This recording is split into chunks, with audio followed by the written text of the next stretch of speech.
తెలుగు పంచాంగం ప్రకారం ప్రతి మాసంలో శుక్లపక్షంలో వచ్చే షష్ఠీ తిథి నాడు స్కంద షష్ఠి వేళ కార్తికేయుడిని స్మరించుకుంటూ ఉపవాస దీక్ష చేస్తారు. శివపార్వతుల రెండో కుమారుడైన సుబ్రహ్మణ్యుడిని కుమారస్వామి, షణ్ముఖ, స్కంద, కార్తికేయ అనే పేర్లతో పిలుస్తారు. అందుకే ఈ పవిత్రమైన రోజున ఉపవాస దీక్షకు అనుకూల సమయంగా పరిగణిస్తారు. ఈ పర్వదినాన కార్తికేయుడికి ప్రత్యేక పూజలు చేసి సంతానం కోసం, పిల్లల క్షేమం కోసం, సుఖ సంతోషాల కోసం, తమ కోరికలు నెరవేరడం కోసం, గ్రహాల దోషాల నివారణ కోసం షష్ఠి ఉపవాసంతో పాటు కొన్ని పరిహారాలను పాటిస్తారు. ఇలా చేయడం వల్ల తమకు మానసిక ప్రశాంతత లభిస్తుందని, తమ ఆత్మవిశ్వాసం పెరిగి అన్ని రంగాల్లో విజయం సాధిస్తామని చాలామంది నమ్ముతారు. ఈ సందర్భంగా మార్చి 5 బుధవారం రోజున స్కంద షష్ఠి వచ్చింది. ఈ పండుగ వేళ ఏ పరిహారాలు పాటిస్తే శుభ ఫలితాలొస్తాయనే ఆసక్తికర విషయాలను ఇప్పుడు తెలుసుకుందాం. హిందూ క్యాలెండర్ ప్రకారం ఫాల్గుణ మాసం శుక్లపక్షం షష్ఠీ తిథి ఈ నెల అంటే మార్చ్ 4వ తేదీ మంగళవారం మధ్యాహ్నం 3:14 ప్రారంభమవుతుంది. మరుసటి రోజు మార్చి 5వ తేదీ బుధవారం మధ్యాహ్నం 12:51 షష్ఠీ తిథి ముగుస్తుంది.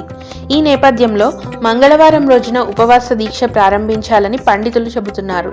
అంతేకాదు ఈ పర్వదినాన కొన్ని పరిహారాలు పాటించడం వల్ల తమ కోరికలన్నీ నెరవేరుతాయని చాలామంది నమ్ముతారు. స్కంద షష్ఠి రోజున తెల్లవారుజామున నిద్రలేచి తలస్నానం చేసి స్కందుడిని స్మరించుకుంటూ ఉపవాస దీక్ష ఆరంభించాలి. అనంతరం స్కంద భగవానుడి విగ్రహాన్ని లేదా ఫోటోని ప్రతిష్ఠించాలి.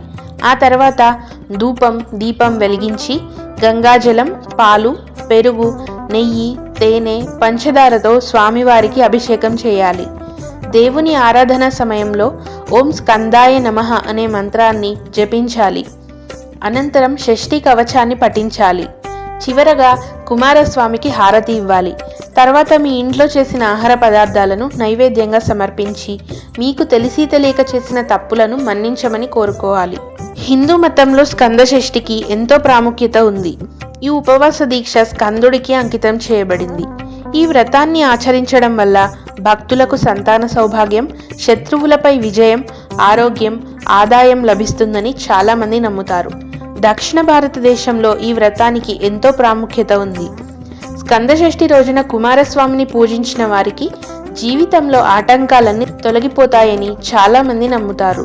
స్కంద షష్ఠి వేళ పేదలకు బియ్యం దానం చేయడం వల్ల అన్నపూర్ణాదేవి ఆశీస్సులు లభిస్తాయి. పేదలకు బట్టలు దానం చేయడం వల్ల మీ కుటుంబ జీవితంలో సంతోషం కలుగుతుంది. స్కంద షష్ఠి రోజున పండ్లను దానం చేయండి. ఇలా చేయడం వల్ల కార్తికేయుని ఆశీస్సులతో పాటు మీకు ఆరోగ్య ప్రయోజనాలు కలుగుతాయి. పాలు, పాల పదార్థాలను దానం చేయడం వల్ల మేధస్సు పెరుగుతుంది. నువ్వులను దానం చేయడం వల్ల పూర్వీకుల నుండి ఆశీస్సులు లభించి మోక్షానికి మార్గం పొందుతారు. ఎవరి జాతకంలో అయినా నాగదోషం, కాలసర్పదోషం, సంతానలేమి సమస్యలు, వివాహం ఆలస్యమవుతుంటే స్కంద షష్ఠి రోజున శ్రీవల్లి దేవసేన సమేత కార్తికేయుడిని భక్తి శ్రద్ధలతో పూజిస్తే, స్వామివారికి కళ్యాణం లేదా హోమం చేయిస్తే శుభ ఫలితాలొస్తాయని పండితులు చెబుతున్నారు. చూశారు కదా స్కంద షష్ఠి గురించిన విశేషాలు. ఈ వీడియో కనుక మీకు నచ్చినట్లయితే వీడియోని లైక్ చేయండి. అలాగే మన ఛానల్ని ఇప్పటివరకు సబ్స్క్రైబ్ చేసుకున్నట్లయితే వెంటనే సబ్స్క్రైబ్ చేసుకోండి. పక్కనే ఉన్న బెల్ ఐకాన్ని ప్రెస్ చేయండి.